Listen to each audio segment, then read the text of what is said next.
Good morning students. मागच्या लेक्चरमध्ये आपण स्टार्ट केलं होतं सॉलिड स्टेट. कालच्या लेक्चरमध्ये आपण सबस्टिट्यूशन न्यूक्लियोफिलिक रिॲक्शन रिवाइज केलं होतं. आता आपण जे सॉलिड स्टेट चॅप्टर स्टार्ट केलं होतं त्यापैकी आता नेक्स्ट टॉपिक आहे simple cubic unit cell. A unit cell is the smallest repeating structural unit of a crystalline solid.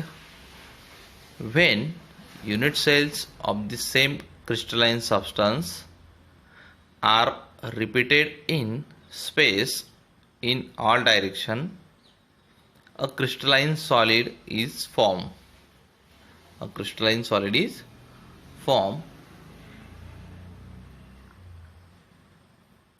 म्हणजे काय असतं की युनिट सेल ही स्मॉलेस्ट पार्टिकल असतं त्या ठिकाणी. तर कोणाचं? क्रिस्टलाइन सॉलिड जे असतं त्या ठिकाणी क्रिस्टलाइन सॉलिडचं. सिंपल म्हणजे साध्या पद्धतीचा जो क्यूब असतो, जनरली जो आपण क्यूब बघतो सिंपल त्या टाईपमधला क्यूब म्हणजे सिंपल क्यूबिक, आणि त्यालाच म्हटलं तर simple cubic unit cell. Unit cell of crystalline solid and its three-dimensional extension is shown in figure. बघा तुम्हाला 3 डायमेन्शनल एक्सटेन्शन त्या ठिकाणी शोज केलेले गेलेले आहेत. For convenience unit cell is drawn on paper by drawing lines connecting centres of constituent particles. तुम्ही एखाद्या drawing पेपरवरती ते ड्रॉ करू शकतात की कॉन्स्टिट्युएंट पार्टिकल्स वगैरे कशा पद्धतीने सेंटरला त्या ठिकाणी अटॅच आपण करू शकतो.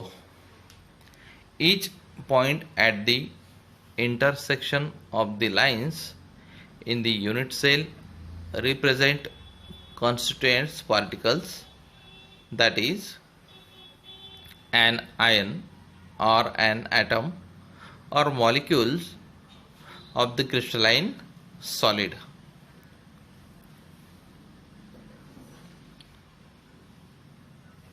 बघा डायग्राममध्ये सुद्धा तुम्हाला त्या ठिकाणी सिंपल क्यूबिकचं स्ट्रक्चर दिलेलं आहे आणि सिंपल क्यूबिक्स तुम्ही बघू शकता. बोर्डसाठी सुद्धा स्ट्रक्चर विचारलं जातं. सिंपल क्यूबचं स्ट्रक्चर असेल, त्यानंतर पुढचे जे टाईप आहेत त्यामध्ये तुम्हाला सांगेल मी की बोर्डसाठी कुठले कुठले क्वेश्चन विचारले जातात. बघा हा आहे सिंपल क्यूब. या ठिकाणी सिंपल क्यूब दिलेला आहे. ओके, त्याच्या जे काही कॉर्नर आहेत बघा तुम्ही कॉर्नरला बघू शकता, त्या ठिकाणी पार्टिकल दिलेले आहेत ते कॉर्नर्सला, आणि त्याचा जो प्रत्येक अँगल आहे तो आहे 90 डिग्री. त्यानंतर आहे body centred. Body centre cube आहे हा. म्हणजे बघा त्या बॉडीच्या सेंटरला या ठिकाणी पार्टिकल सुद्धा येतोय. या ठिकाणी बॉडीच्या सेंटरला जो पार्टिकल येतोय रेड कलरचा त्याला म्हटलं जातं बॉडी सेंटर क्यूब. आता ह्या सिंपल क्यूबमध्ये होता का बॉडीला मध्ये, तर कुठलाही क्यूब त्या ठिकाणी किंवा कुठलंही पार्टिकल त्या ठिकाणी सेंटरला नव्हतं. आणि ह्या डायग्राममध्ये काय की बॉडीच्या सेंटरला त्या ठिकाणी एक पार्टिकल येतोय, म्हणजे युनिट सेल येते त्या ठिकाणी, तर त्याला म्हटलं जातं बॉडी सेंटर क्यूब. नंतर पुढचे डायग्राम आहे फेस सेंटर. पुढचे आहे फेस सेंटर. त्यानंतर या ठिकाणी आहे फेस सेंटर.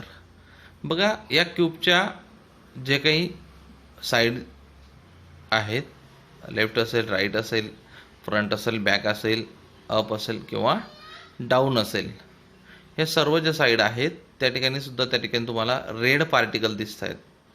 बघा डायग्राममध्ये तुम्ही बघू शकता रेड पार्टिकल त्या ठिकाणी दिसत आहे. आणि जे रेड पार्टिकल दिसत आहे तर ते काय आहेत? फेस सेंटर, म्हणजे प्रत्येकाच्या फेस सेंटरला त्या ठिकाणी ते येत आहेत. बघा वरती तुम्ही ABC त्या ठिकाणी दिलेलं आहे, ए आणि बी, ते चारही कॉर्नरच्या सेंटरला त्या ठिकाणी एक पार्टिकल दिलेला आहे, म्हणजेच त्याला म्हटलं जातं face centre cube. Face centre असेल किंवा बॉडी सेंटर असेल, हे बोर्डाला विचारले जाणारे महत्त्वाचे क्वेश्चन आहेत. त्याला जो काही बॉडी सेंटर क्यूब आहे त्याला म्हटलं जातं BCC आणि फेस सेंटर क्यूबला म्हटलं जातं FCC. एक्झाममध्ये त्याच पद्धतीने विचारलं जातं. Draw the structure of FCC, draw the structure of BCC.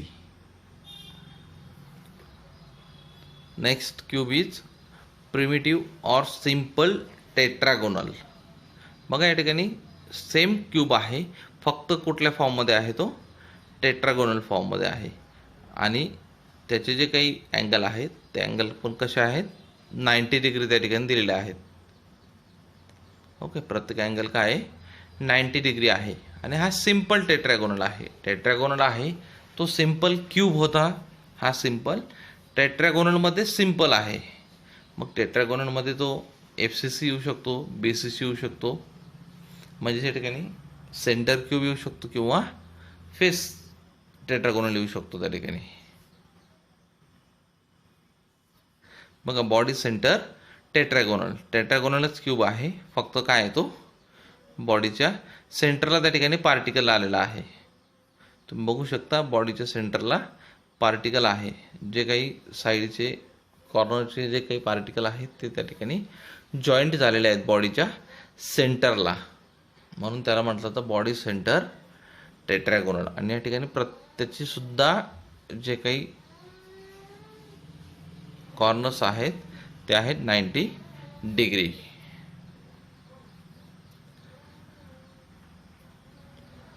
त्यानंतर पुढचा टाईप आहे ऑर्थोरोम्बिक लॅटिस. ऑर्थोरोम्बिक लॅटिसमध्ये orthorhombic unit cell has all the three sides different length and all the three angles equal, but there are 4 type of orthorhombic unit cell.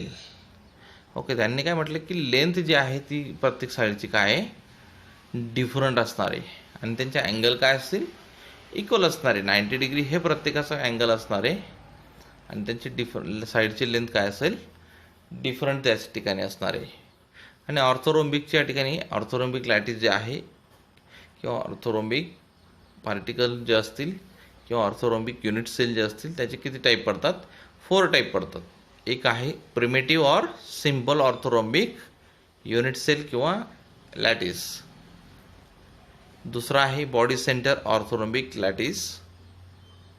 Third आहे end centre orthorhombic lattice. And last is face centre orthorhombic lattice.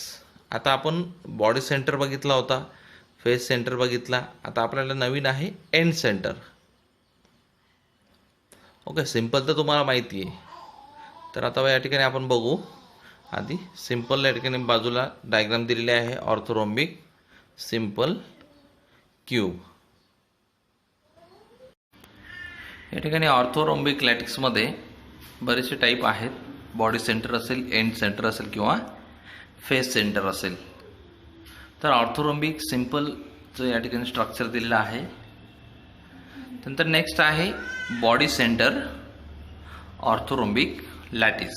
बघा या ठिकाणी जे काही particle दिलेले आहेत त्याच्या बॉडीच्या सेंटरला जो काही आपल्याला सेल दिसतोय, पार्टिकल दिसत आहे, त्या क्यूबच्या बॉडीला जो काही पार्टिकल अटॅच आहे त्याला म्हटलं जातं body centre orthorhombic lattice. Next is end centre orthorhombic lattice. बघा अप आणि डाऊन जी पोझिशन त्या ठिकाणी दिलेली आहे त्या ठिकाणी अप पोझिशनला आणि डाऊन पोझिशनला दोघं ठिकाणी सेंटरला आणि एंड जे आहे दोघं जे काही ऑर्थोरोम्बिक लॅटिक्स आहे त्या ठिकाणी एंड सेंटरला काय दिलेलं आहे त्या ठिकाणी जो काही पार्टिकल आहे त्या ठिकाणी अटॅच झालेले पार्टिकल एंड सेंटरला दिलेले आहेत. नेक्स्ट आहे फेस सेंटर. जसं आपण सिंपल क्यूबिक फेस सेंटर बघितलं त्याच पद्धतीने या ठिकाणी आहे ऑर्थोरोम्बिकचा फेस सेंटर. त्या ठिकाणी बघा फेस सेंटरला पार्टिकल दिलेला आहे, जे काही सर्व साईड आहेत त्या ठिकाणी पार्टिकल युनिट सेलचा अवेलेबल आहे. Next type is monoclinic lattice. Monoclinic unit cell has all sides of different lengths. म्हणजे सर्व साईडच्या ज्या काही लेंथ असतील त्या काय असणार आहेत, डिफरंट असणार आहे मोनोक्लिनिकच्या. 2 of the angles are 90 degree. आणि त्यांचे जे अँगल असतील दोन यांचे ते काय असतील 90 डिग्री. आणि एक जो असेल 90 डिग्री नसणार आहे. डायग्राममध्ये तुम्ही बघू शकतात. अल्फाचा अँगल जो असेल तो 90 डिग्री असेल, बीटाचा अँगल असेल तो 90 डिग्री असणार आहे आणि गॅमाचा हा 90 डिग्री नसणार आहे. There are 2 types of monoclinic unit cells. 2 type या ठिकाणी मोनोक्लिनिक युनिट सेलचे येतात. एक आहे सिंपल और primitive monoclinic unit cell and end centre monoclinic unit cell. The 2 types of monoclinic unit cells are shown in figure. बघा monoclinic primitive किंवा simple monoclinic जो आहे त्याचं डायग्राम बाजूला दिलेले आहे. याचं साईड दिलेले आहेत ए, बी अँड सी. त्यानंतर त्याचे अँगल दिलेले आहेत alpha, beta and gamma. Alpha असतो 90 डिग्री, बीटा असणार आहे 90 degree and gamma is not 90 degree. Monoclinic primitive. Monoclinic प्रिमिटिव्हचं या ठिकाणी स्ट्रक्चर दिलेले आहे.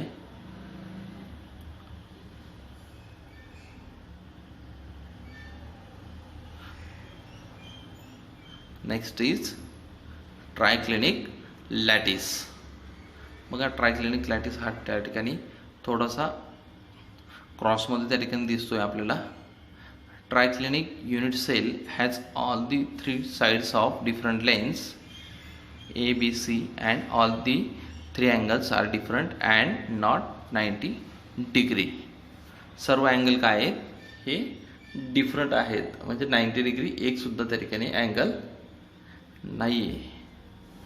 Triclinic unit cell exist in only 1 type that is primitive as shown in figure. Okay. Triclinic लॅटिसचा काय आहे एकच टाईप त्या ठिकाणी पडतोय. तो या ठिकाणी डायग्राममध्ये दाखवलेला आहे. आपण डायग्राममध्ये बघू शकतो. अल्फा आहे, बीटा आहे, गॅमा आहे. अँगल त्या ठिकाणी दिलेले आहेत परंतु ते 90 डिग्री त्या ठिकाणी नाहीत. आणि साईडसुद्धा दिलेले आहेत ए, बी अँड सी.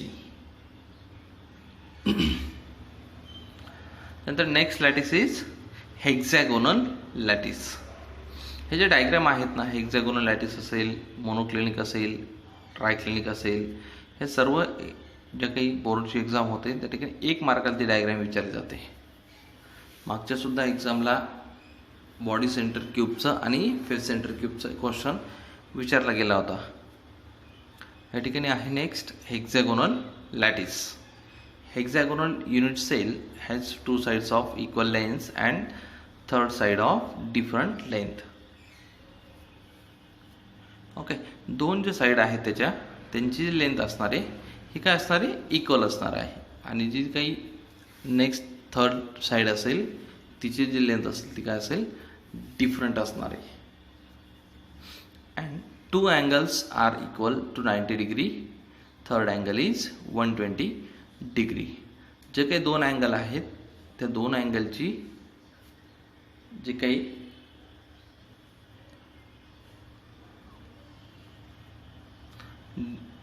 दोन अँगलची डिग्री असेल ती असणार आहे 90 डिग्री आणि एक अँगलची डिग्री असणार आहे 120 degree.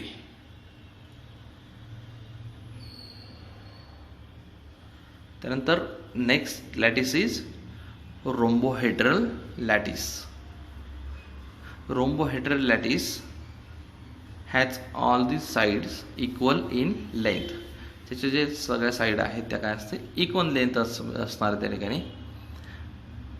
2 axial angles are equal to 90 degree. The third angle is not equal to 90 degree. दोन जे अँगल असणार आहेत ते काय असतील 90 डिग्री असणार आहेत आणि एक अँगल जो असणार आहे तो 90 डिग्री नसणार आहे. आणि रोम्बोहेड्रलचा काय आहे एकच टाईप येतो त्या ठिकाणी, फेस सेंटर, बॉडी सेंटर किंवा एंड सेंटर वगैरे टाईप येत नाही. रोम्बोहेड्रल लॅटिसचा एकच टाईप त्या ठिकाणी आपल्याला बघायला मिळतोय. बघा या ठिकाणी क्वेश्चन कशा पद्धतीने विचारले जातात. Explain orthorhombic lattice and draw its 4 types. Okay, orthorhombic लॅटिसचे त्या लॅटिसचं एक्सप्लेनेशन करायचं आहे आणि त्याचे 4 टाईप लिहायचे आहेत. म्हणजेच सिम्पल असेल, एंड सेंटर असेल, बॉडी सेंटर असेल आणि फेस सेंटर असणार आहे. त्यानंतर explain monoclinic lattice and draw it's 2 types. Okay, structure त्या ठिकाणी ड्रॉ करायचं आहे. Explain triclinic lattice and draw its structure. Triclinic lattice म्हणजे काय आणि त्याचं स्ट्रक्चर त्या ठिकाणी आपल्याला ड्रॉ करायचं आहे. पुढचं आहे hexagonal lattice and draw its structure. Explain rhombohedral lattice and draw its structure. हे सर्व क्वेश्चन जे आहेत तुम्हाला बऱ्याच वेळेस एक्झाममध्ये विचारले गेलेले आहेत. त्यानंतर नेक्स्ट टॉपिक आहे defects in crystal structure. Defects in crystal structure आपण नेक्स्ट टॉपिक नेक्स्ट लेक्चरला कव्हर करू.